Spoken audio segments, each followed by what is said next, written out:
হরে কৃষ্ণ। মহাপ্রভু দাক্ষিণাত্যে রামানন্দ রায় এবং সন্ত তুকারামকে তার যে নাম প্রচার বাণী সেটির কার্য সমাপন করে ফিরে আসেন পুরীতে। শ্রীচৈতন্য মহাপ্রভু জগন্নাথপুরীতে ফিরে এলে সমস্ত উৎকণ্ঠিত ভক্তেরা যেন নবজীবন লাভ করলেন এবং শ্রীচৈতন্য মহাপ্রভু তখন সেখানে অবস্থান করে তার অপ্রাকৃত ভগবত উপলব্ধির লীলাবিলাস করেছিলেন। সেই সময়ের সবচাইতে উল্লেখযোগ্য ঘটনা হচ্ছে মহারাজ প্রতাপরুদ্রকে তার দর্শন দান। মহারাজ প্রতাপরুদ্র ছিলেন একজন মহান ভগবত ভক্ত। তিনি মনে করতেন যে তিনি হচ্ছেন জগন্নাথ দেবের এক অনুগত ভৃত্য এবং তার কাজ ছিল মন্দির মার্জন করা। তারা এ তার এই বিনীত মনোভাবের জন্য শ্রীচৈতন্য মহাপ্রভু তার প্রতি অত্যন্ত প্রসন্ন হয়েছিলেন। মহারাজ প্রতাপরুদ্র সার্বভৌম ভট্টাচার্য এবং রামানন্দ রায় উভয়ের সঙ্গে অনুরোধ করেছিলেন শ্রীচৈতন্য মহাপ্রভুর সঙ্গে তার সাক্ষাৎকার করিয়ে দেওয়ার জন্য, কিন্তু তার এই দুই মহান ভক্ত রামানন্দ রায় ও সার্বভৌম ভট্টাচার্যের অনুরোধ সত্ত্বেও তাদের সেই অনুরোধ সরাসরিভাবে প্রত্যাখ্যান করেন মহাপ্রভু। শ্রীচৈতন্য মহাপ্রভু তাদের বলেন যে সন্ন্যাসীর পক্ষে বিষয়ী ও স্ত্রীলোকের সঙ্গ করা অত্যন্ত বিপজ্জনক। শ্রীচৈতন্য মহাপ্রভু ছিলেন একজন আদর্শ সন্ন্যাসী।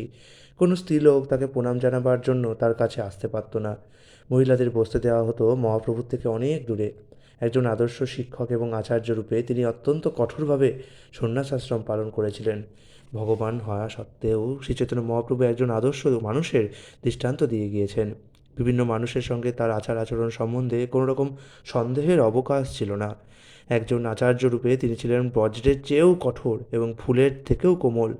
তার এক পার্শ্বদ ছোট হরিদাস কামার্ত দৃষ্টিতে একজন স্ত্রীলোকের দিকে দৃষ্টিপাত করেছিল বলে শ্রীচৈতন্য মহাপ্রভু তাকে তৎক্ষণাৎ ত্যাগ করেন এবং আর কখনোই তাকে গ্রহণ করেননি। যদিও অন্য সমস্ত ভক্তেরা ছোট হরিদাসের এই অপরাধের জন্য তাকে ক্ষমা করতে শ্রীচৈতন্য মহাপ্রভুর কাছে অনুরোধ করেছিলেন।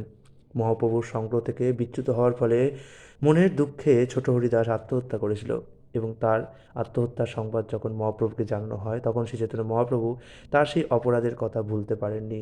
তিনি বলেছিলেন যে তার অপরাধের জন্য সে উপযুক্ত শাস্তি পেয়েছে। আপাত দৃষ্টিতে মনে হতে পারে মহাপ্রভু কি কঠোর ছিলেন না? ছোট হরিদাসকে এত বড় শাস্তি কেন দিলেন? তিনি তাকে ক্ষমা করতে পারতেন, তিনি প্রেমের রসালো সাগর ছিলেন।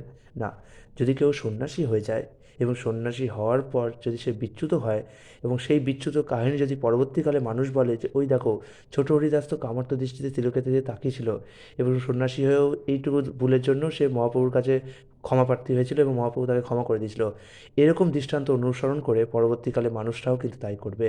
মানুষরা এটা বুঝবে না যে সন্ন্যাসী হয়ে কামার্ত দৃষ্টিতে তিলকের দিকে তাকানো কত বড় পাপ। তারা বলবে ওই দেখো ছোট হরিদাসও করেছিল, কিন্তু মহাপ্রভুর চরণে প্রপত্তি করে আবার সে মুক্তি পেয়ে গেছিলো।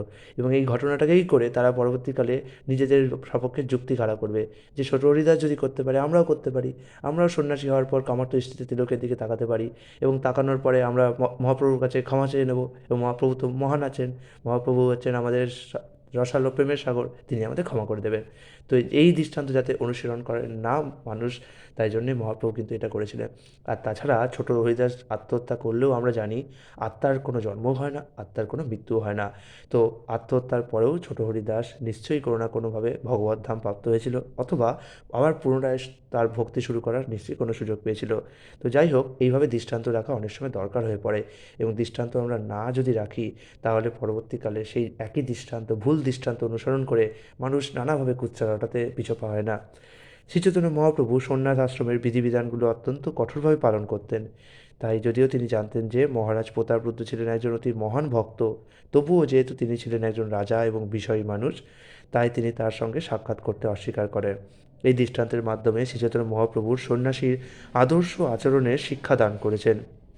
সন্ন্যাসীর পক্ষে স্ত্রীলোক এবং ধন সম্পদের সঙ্গে কোনো যোগাযোগ থাকা উচিত নয়। তার উচিত সবসময় সব রকমের অন্তরঙ্গ সম্পর্ক থেকে দূরে থাকা। মহারাজ প্রতাপরুদ্র অবশেষে ভক্তদের সুনিপুণ আয়োজনের প্রভাবে শ্রীচৈতন্য মহাপ্রভুর কৃপা লাভ করেছিলেন। এর থেকে বোঝা যায় যে ভগবানের অন্তরঙ্গ ভক্ত ভক্তিমার্গের নবাগত ভক্তদের ওপর ভগবানের থেকেও বেশি কৃপা করেন। তাই শুদ্ধ ভক্ত কখনোই অন্য শুদ্ধ ভক্তের চরণে অপরাধ করেন না। ভগবানের সেই চরণে অপরাধ হলে পরম দয়াল ভগবান কখনো কখনো সেই অপরাধ মার্জনা করে দেন, কিন্তু ভগবানের ভক্তের চরণে অপরাধ ভয়ঙ্কর। বিশেষ করে যারা ভক্তিমার্গে উন্নতি সাধন করতে চান তাদের পক্ষে তা অত্যন্ত বিপজ্জনক। শ্রীচৈতন্য মহাপ্রভু যখন জগন্নাথপুরীতে ছিলেন তখন তাকে দর্শন করার জন্য তার হাজার হাজার ভক্ত রথযাত্রার সময় সেখানে আসতেন। জগন্নাথদেবের রথযাত্রার আগের দিন শ্রীচৈতন্য মহাপ্রভুর তত্ত্বাবধানে গুন্ডিচা মন্দির মার্জন হতো। তা ছিল একটি অত্যন্ত গুরুত্বপূর্ণ স্থান। পুরীতে শ্রীচৈতন্য মহাপ্রভুর সংকীর্তনে অভূতপূর্ব জনসমাবেশ হতো। এটি হচ্ছে জনসাধারণকে পারমার্থিক জীবনে উদ্বুদ্ধ করার পন্থা। শ্রীচৈতন্য মহাপ্রভু এই সংকীর্তন যজ্ঞের সূচনা করেছিলেন এবং পৃথিবীর সবকটি দেশের নেতারা এই পারমার্থিক আন্দোলনের মাধ্যমে জনসাধারণকে পরস্পরের প্রতি সৌহার্দ্যপূর্ণ জীবনযাপন করতে উদ্বুদ্ধ করতে পারেন। আজ সারা পৃথিবীর মানুষই এই শান্তি ও সৌহার্দ্যের অন্বেষণ করছে। আগামীকাল আমরা দেখব মহাপ্রভুর বৃন্দাবন দর্শন। হরে কৃষ্ণ।